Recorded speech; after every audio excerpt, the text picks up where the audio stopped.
Varicose veins కి సరైన చికిత్స కోసం సంప్రదించండి ఎవిస్ హాస్పిటల్. నమస్తే రమగారు. నమస్తే జయ. రమగారు, కొన్ని మనకి దేవతా వృక్షాలను ఉంటాయి, మనకి ఆలయాల్లో కనిపిస్తూ ఉంటాయి. అలాంటి దేవతా వృక్షాలే మన ఇంటి దగ్గర కూడా కనిపిస్తూ ఉంటాయి. వేప చెట్టని, రావి చెట్టని, ఇలాంటివి ఆలయాల్లో అనేసరికి ప్రత్యేకమైన నియమాలు పాటిస్తూ ఉంటాం, కానీ ఇంటి దగ్గర అంత పాటించం. అంతదాకా ఇది మనకి గుర్తుండే ఉంటుంది. మీకు ప్రగతి రిసార్ట్స్లో దేవతా వృక్షాల వనం అని చెప్పి మొత్తం అన్ని వృక్షాలు మనం చూసాం. ఇట్లా కొన్ని చోట్ల చూస్తూ ఉంటాం కదా. వీటికి పూజా విధానం ఇంట్లో ఉన్నా కూడా మనం ఏమైనా పాటించాల్సిన అవసరం ఉంటుందంటారా? అవన్నీ ఎలా ఉంటాయంటే జయ, ఇప్పుడు పూజలు జరిగే చోట, ప్రతిష్ట ఉన్న చోట ప్రత్యేకంగా వేసి మరీ అర్చించే విధానం కొన్ని చోట్ల కనపడుతుంది. ఆ దేవాలయం ఎక్కడ ప్రారంభించారో అక్కడ ఆల్రెడీ ఇలాంటి వృక్షాలు ఏమైనా ఉంటే వాటిని తీసేయకుండా ఉంచుకుంటారు.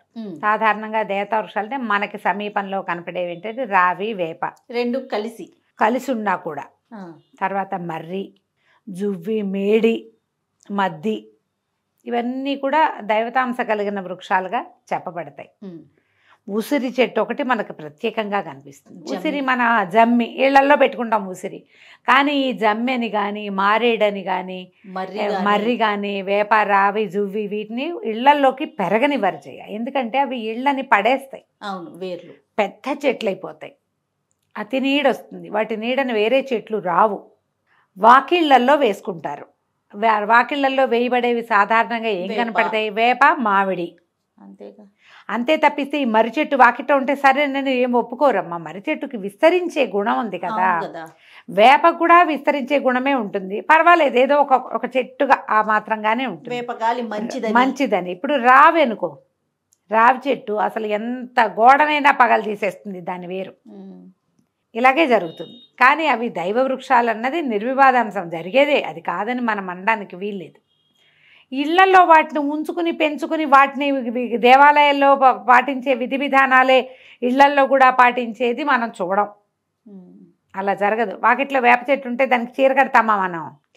కట్టం. వాకిట్లో వేప చెట్టు వాకిట్లో వేప చెట్టుగానే ఉంటుంది.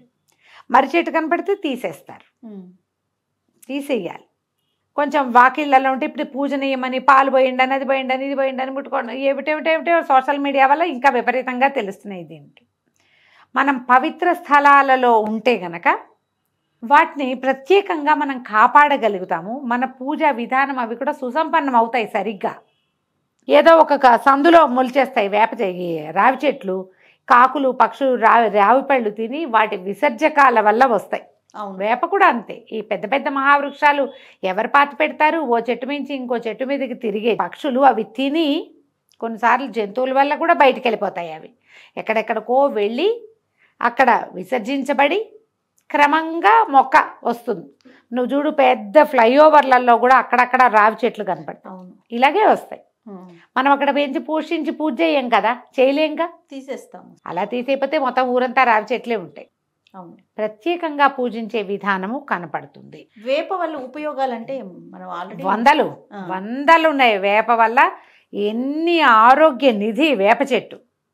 వేప గాలి చాలా మంచిది, లంగ్స్కి మంచిది, స్కిన్కి మంచిది, తలకి మంచిది, బుద్ధికి మంచిది, పొట్ట లోపలికి మంచిది.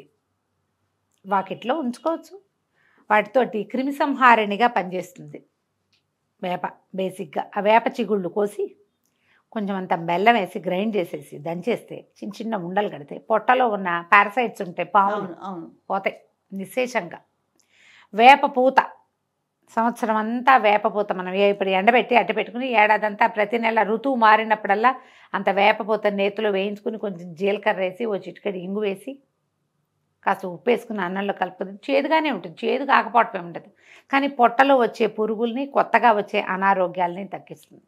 వేప చెక్క కషాయం చాలా మంచిది, ఫ్లూస్కి బాగా ఇస్తారు. అది వేప గాలి మరీ మంచిది. ఆ వాకిళ్లలో ఆ గాలి ఆడుతూ ఉంటే చాలా రకాల బ్యాక్టీరియాలని, చాలా రకాల వైరస్ని రానివ్వకుండా చేస్తుంది. మనకెందుకు ట్రాపికల్ ఫీవర్స్ వస్తాయి కదా, అట్లమ్మని కదా, పొంగని, అవి వచ్చినప్పుడు వేపే దానికి వైద్యం, ఇంకేం లేదు. వేపతోటే చేస్తారు ట్రాపికల్ ఫీవర్స్, వేపతోటే దక్కుతాయి. వేప చాలా మంచిది. ఇంట్లో పెట్టుకోవడం అంటే మనకంతా అపార్ట్మెంట్ కల్చర్ ఉంది. అపార్ట్మెంట్ లోపల వేసుకోలేము, బయట రోడ్డు మీదకి ఉండేలాగా వేసుకోవచ్చు వేప. బట్ రావిని అట్లా చేయలేం. రావి పైగా ఏమిటంటే అశ్వత్థనారాయణుడు అని చెప్తారు.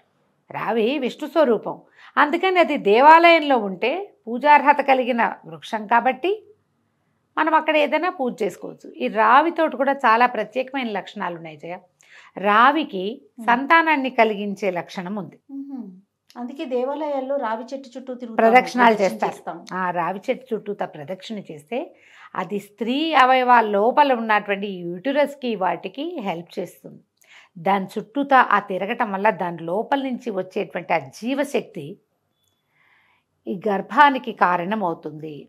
యూటరస్కి సంబంధించిన సమస్యలకి అది సమాధానం చెప్తుందంటారు. అంటే ఒక చెట్టువా చుట్టూతా తిరిగితేనే ఇదవుతుందంటే మన విధానం అది అంతే అవుతుంది కూడా. నమ్మకము సైన్స్ కూడా అట్లా చెప్తుంది. ఇందులో మళ్ళీ మర్రి చెట్టుకు కూడా అలాంటిది ఉంటుంది. వట సావిత్రి వ్రతం అని వ్రతం చేస్తారు. మర్రి చెట్టు కింద, మర్రి చెట్టుకి సంవత్సరంలో చెట్టుకే వట సావిత్రి వ్రతం. ఒక్క సంవత్సరానికి ఒక్క రోజు ఉంది. అది ఒక తాడుని చెట్టు చుట్టూతా కడతారు. ఆ తాడుని కట్టడానికి మనం తిరగాలి కదా దాని చుట్టూతా. ఆ తిరగటము మనకి మంచిది. మర్రి చెట్లు కూడా ఆరోగ్యానికి మంచివి. అలాగని ఇంట్లో పెంచుకోమని కాదు, ఎక్కడైనా కనపడ్డప్పుడు దండం పెట్టుకోవటం, దేవాలయాల్లో ఉన్నప్పుడు విధిగా నమస్కారం చేయటం, విధిగా ప్రదక్షిణ చేయటం, ఇది మంచిది. మేడి ఒకటి, దాన్ని ఏమంటారు మన మేడి అంటే దత్తాత్రేయులు వారు కూర్చునే వృక్షం, ఔదుంబరం అంటారు కదా. ఔదుంబర వృక్షం కూడా దాని చుట్టూతా ప్రదక్షిణ చేస్తే జ్ఞాన వృద్ధి కలుగుతుందని చెప్తారు. బ్రెయిన్ ఇంప్రూవ్ అవుతుంది. మనం ఇళ్లలో వాకిట్లో వీటన్నిట్లలో చూడు, ఇంట్లో పెట్టుకో అని చెప్పబడింది ఏమిటి? తులసి. అంతే. తులసి గాలి మంచిది, తులసికి ప్రదక్షిణ చేసుకోవచ్చు, తులసి తీర్థం పుచ్చుకోవచ్చు, అవన్నీ ఆరోగ్యానికి మంచివి. వీటిని ఎక్కడైనా పెరిగితే పెరగనివ్వండి, బయట ఖాళీ స్థలాల్లో మంచిదే. ఇంట్లో పెట్టుకోవాల్సిందే, ఇది మంచిది కాబట్టి అలా భావించకూడదు. వీటిల్లో మనం ఇళ్లల్లో పెట్టుకోగలిగింది ఒక్క వేపే, వాకిట్లో. ఇంట్లో కాదు అది, అది కూడా బయటే. బయట, ఇంటి బయట మామూలుగా చెప్తారు. వేయబోతే వేపకొమ్మ, వేసినప్పుడు వేపకొమ్మ, తీయబోతే అసిరెమ్మ అంటారు. వేప చెట్టును తీసేటప్పుడు జేజి అందులో ఉంటుంది అమ్మవారు, తీయకూడదు అంటారు. దానికి ఏదైనా చిన్న పూజ ఏదైనా చేస్తున్నారనుకో, ఇంకా అప్పుడు అసలు తీయలేకపోతాం, పవిత్రంగా చూస్తాం. మామూలుగా చూడు, ఏదైనా పూజలు చేసి అమ్మవారి నైవేద్యాలు అవి పెట్టేటప్పుడు ఒక వేపకొమ్మని పెట్టుకుంటాం.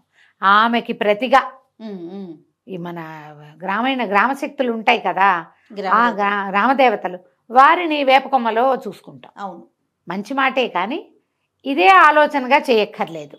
రైట్. ఎక్కడైనా దేవాలయానికి వెళ్ళినప్పుడు అక్కడ ఒక రావి చెట్టు ఉంటే, మీకు సంతానం ఉన్నా లేకపోయినా ప్రదక్షిణ, రావి చెట్టుకి ప్రదక్షిణ చేయండి. ముట్టుకోకూడదు రావి చెట్టు. చెట్లు పట్టేసుకొని తల ఆనించకూడదు, చేస్తూ ఉంటాం. ముట్టుకోకూడదు రావి చెట్టుని, చుట్టూతా ప్రదక్షిణ చెయ్యాలి. ఆ తాడు కట్టేటప్పుడు కూడా అట్లాగే ఒక్కచోటే ముడేస్తారు, ఒక్కసారే ముట్టుకోవటం, తర్వాత దాని చుట్టూతా తిరుగుతారు. మీరు ఒట్టిగా ప్రదక్షిణ చేయండి, ఆరోగ్యానికి మంచిది. ఇలా ఆలోచించాలి. ఈ చెట్లకి ఎందుకు అని అనుకోవద్దు, చెట్లు ఉపయోగపడతాయి మనకి, ఇలా భావించి చేయాలంతే. తప్పకుండా. నమస్తే. నమస్తే.